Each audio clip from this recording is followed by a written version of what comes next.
Welcome back to Chow Time Pods. Your host, Red. Yeah, videos today from Beast Mode Smooth Reacts. When I was 19, I got banned off Hinge and Tinder because I would go on their create freak profiles, even though I was using my pictures, and I would just troll men. And God, the story... You know, if men did this, we get, like, Netflix specials like the Tinder Swindler and stuff. You know, women do this, they just get banned off the platform. Nothing ever really happens to them. Men, I'm pretty sure they would go to jail for doing very similar things to what she was doing. I freaking heard, like, because I would just play along. I would just agree with anything they said. Oh, you're into this? Yeah, me too. Oh, you want to do this? Me too. And then I would vanish.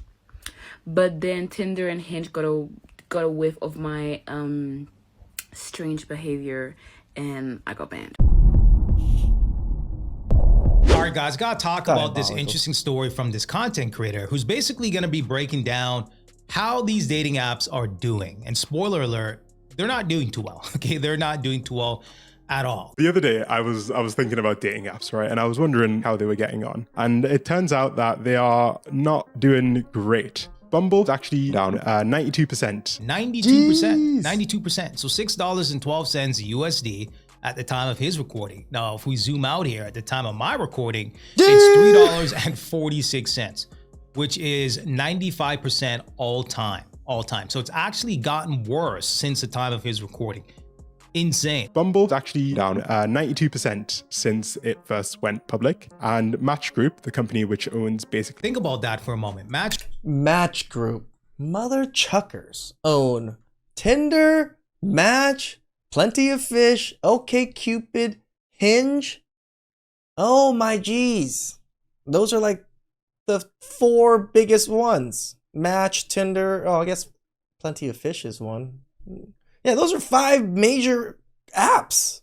Match Group owns Tinder, Match, Plenty of Fish, OkCupid, and Hinge, and I guess these affiliated companies or apps, you know, below that, which is crazy to think about. Okay, they're completely trying to take over the market when it comes to these dating apps. Every other dating app is doing pretty badly as well. People are falling out of love with dating apps, and this is affecting Gen Z in particular, who are becoming less likely to spend money on the apps. In fact, Forbes Health ran a survey and found that 79% of Gen Z respondents had reported experiencing some form of dating app burnout. Okay. You might have even seen that the companies have resorted to some interesting marketing techniques. For example, Bumble got in trouble for some ads that they ran trying to convince women to... They're literally spending marketing dollars for women to stay on the app, to be out here thon and bopping.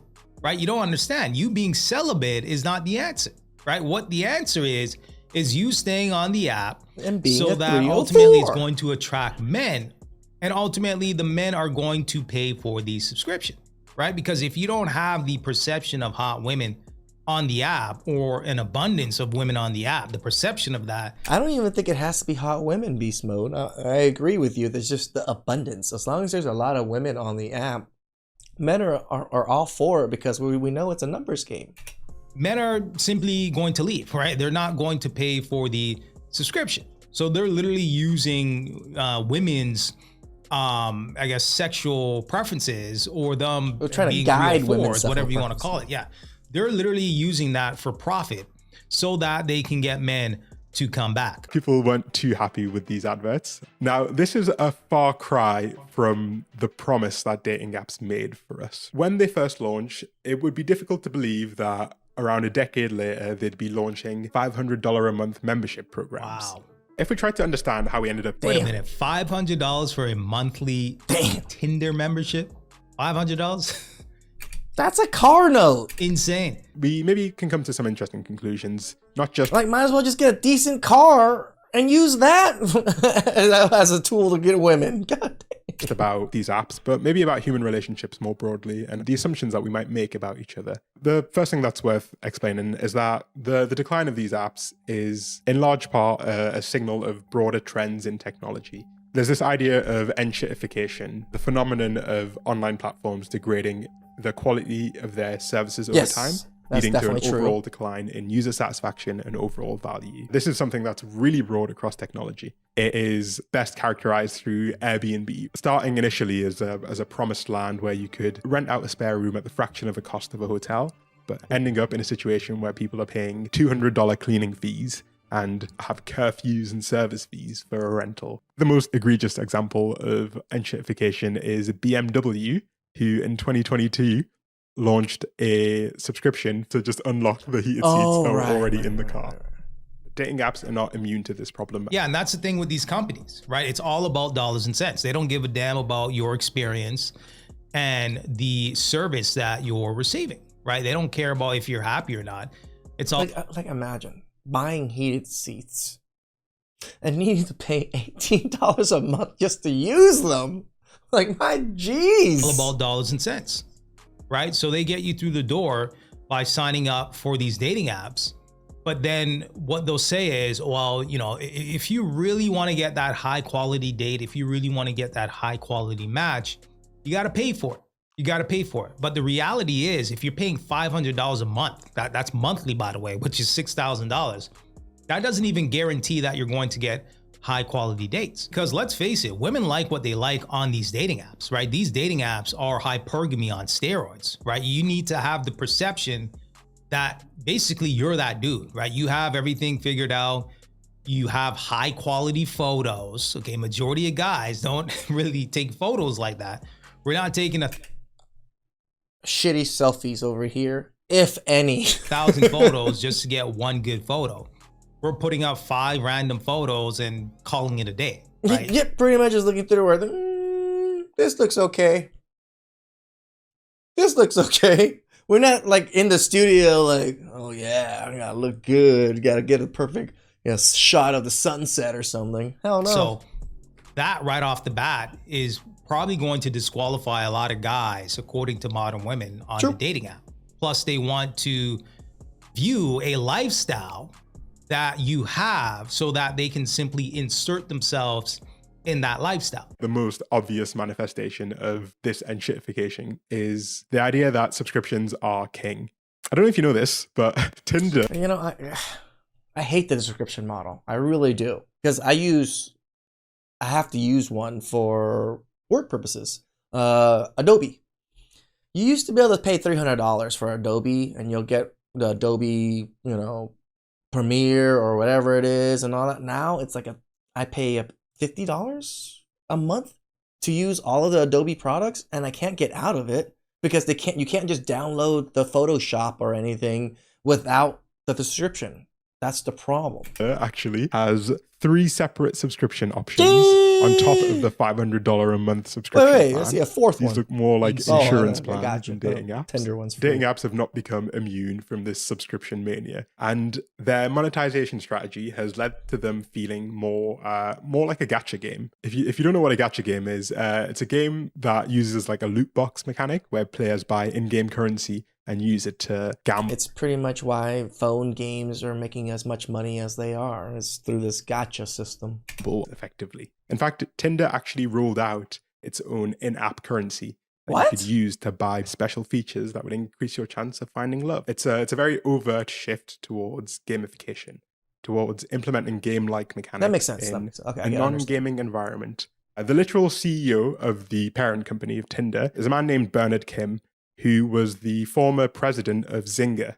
If you don't know who Zynga are, they are the company that is responsible for all of the worst mobile games. You know, the ones that look like this, right? And it's no surprise that these mechanics have been transferred directly from mobile games, which are some of the most addictive games in the world, to dating apps. And that's the thing. Makes sense. It's pretty much gambling, right? I noticed They're pretty that. much trying to tap into your emotions, really psychological warfare, if you think about it, because they try to give you just enough to keep you on that hamster wheel, right? You may get a match here and there. Chances are it's not a high quality match. It's a high calorie individual, or it's some sort of beast mode. Why are you hurting people's feelings? There's a lot of big girls. spam or bot AI account, right? It's not even a real person. When I first divorced and got onto dating apps and stuff, oh my god, the amount of bots and AI people that it was matched with is ridiculous. Really. But they give you just enough to keep you on that hamster wheel of delusion. Broadly put, is simply just driving engagement and driving usership, not by providing a service, but by hijacking your brain's reward circuitry and making you addicted to the app rather than enjoying the app. As these apps have become increasingly gamified, people have responded much how they would respond to an actual game by trying to exploit the mechanics of the game. Yep. In the world of dating, this manifests as hinge hacks. So there's this whole world on TikTok, which I didn't know about, of I actually did not know about this either. Oh, okay. people sharing techniques and tips that you can use to make your experience of using dating apps a little better. Some of these things include refreshing your Hinge feed by threatening to delete your account, which supposedly flags Hinge and makes you way more likely to show up in other people's feed. That's interesting because I could see that, right? Like the person behind the screen over here, like, oh, he wants to quit. Give him some freaking matches. Other people's decisions have been things like choosing to use AI wingmen to create a profile that is optimized for these algorithms. Enshittification isn't necessarily a complete explanation, though, because despite the fact that many other services in technology have been getting worse and worse, the companies seem to still be doing great. And there are some unique dynamics of these apps that make them especially prone to collapse and that can help us understand the mass exodus. Part of it is simply the fact that these apps promote the idea that they'll literally change your life. Hinge, for example, markets itself as the dating app designed to be deleted, which is an extremely big promise. It's a promise that I personally, as a cynic, feel like isn't necessarily true. Yeah, that's cap. That's big cap. Okay, their whole business model is to keep you on the app as long as possible, right? The longer you stay on the app as a man, the more subscriptions that you're paying for. The more users that they have, they can sell your information to third-party companies and make revenue dollars through advertisement. Through selling right? data. Through the metadata and geotagging and all this other stuff, right? So that's big cap. If they're trying to say that they're trying to get you off the app as quickly as possible. Yeah, absolutely not. Hinge is owned by a $9 billion company. So, I don't think they want you to delete any of their apps.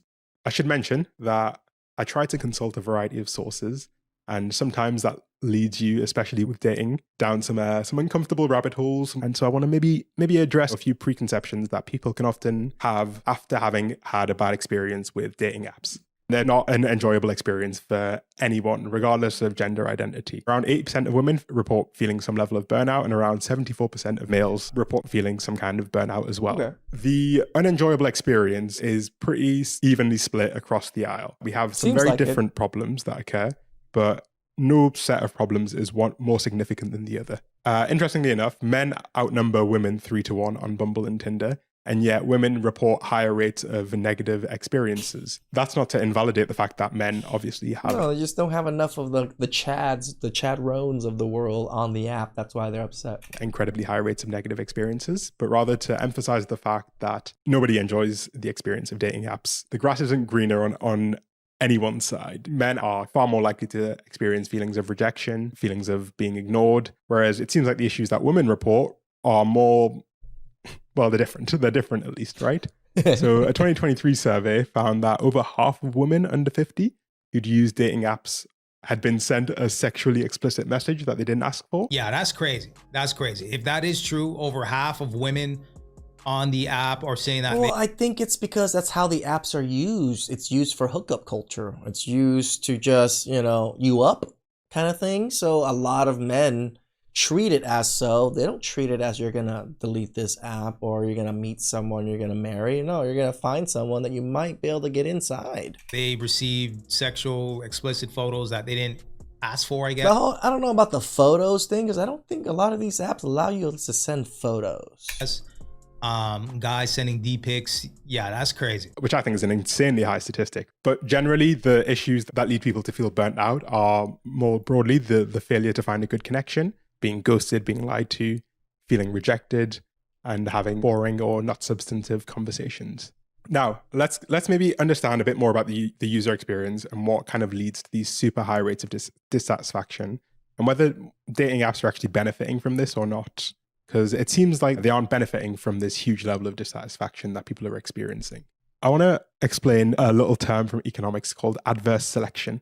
Planet Money wrote a little piece explaining how adverse selection might be an important factor in understanding why dating apps have gotten so bad lately. It's possible that dating apps face adverse selection. Basically, a new app starts up and hopeless romantics looking for real love begin flocking to it. Sure. But so do sleazy types who lie on their dating profile. Over time, the earnest daters go on a bunch of bad dates, encountering people who have no interest in real relationships Sure. or whose profiles are completely misleading. Like lemons driving good cars out of the used car market, maybe sleazeballs push great catches out of dating apps and ultimately ruin the quality of the whole app experience. Yeah, and that's the thing. A lot of people are simply capping on the app. Okay, they're trying to put their best foot forward. I mean, beast mode.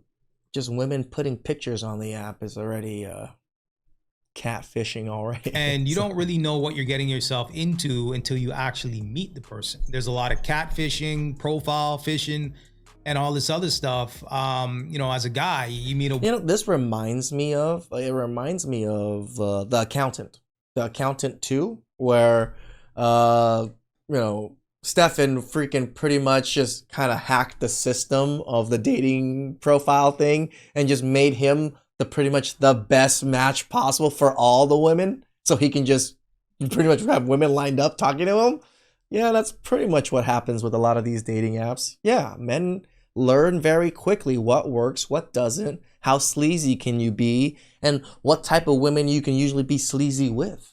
Woman, come to find out she has 2 kids, crazy baby dad, and all this other drama.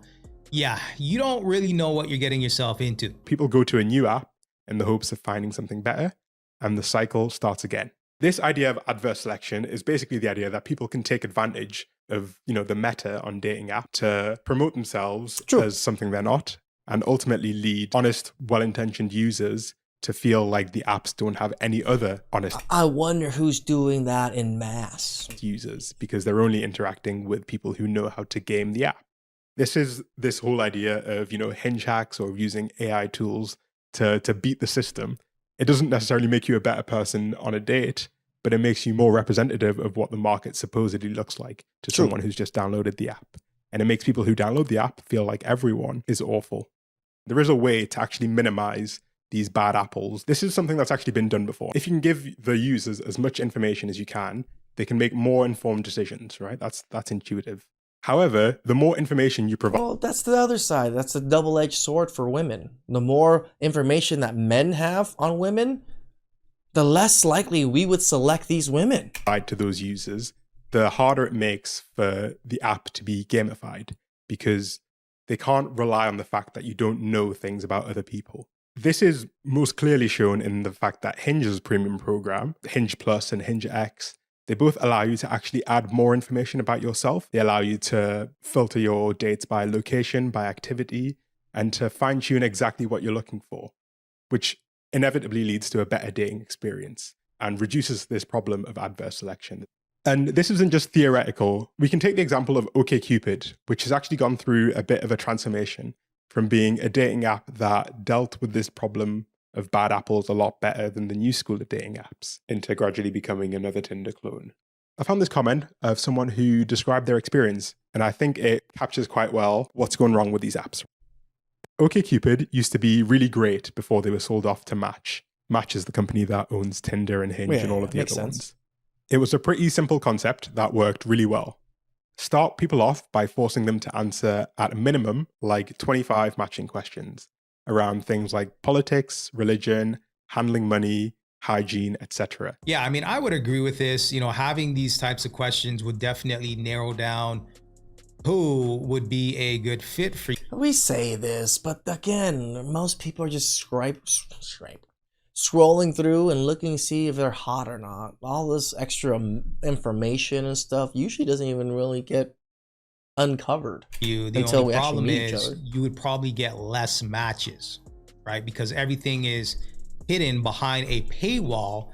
Plus, if your profile is not optimized or you're not in the top 10 percentile of men, you're going to get even less matches, right? Because women are viewing these dating profiles as an excuse to disqualify men, right? They'll literally take a look at your profile, For example, if you're conservative, yeah, you're definitely out of here. Okay, if you're maybe 5'7", out of here. If you're maybe specific Why you hating on me in beast mode?